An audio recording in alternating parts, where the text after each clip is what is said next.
ہماری بندگی، ہماری عقیدتیں، ہماری محبتیں، ہمارا عشق، اپنا فکر، اپنا ذکر، اپنی جان، اپنا ایمان، اپنا نور، اپنا شعور، اپنی محبت ذات مصطفیٰ کو بنانا پڑے گا۔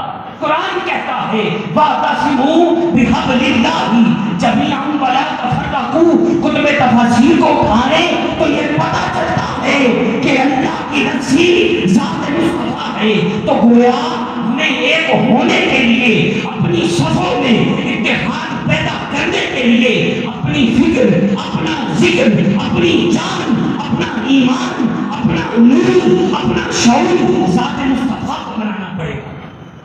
تو بنائیں، ذرا اپنے ہاتھوں کو بلند کریں اور کہیں یا رسول اللہ ہم آپ سے محبت کرتے ہیں۔ یوں ہاتھوں کو بلند کھوکھلے نہیں، یہ دل سے کوئی دنیا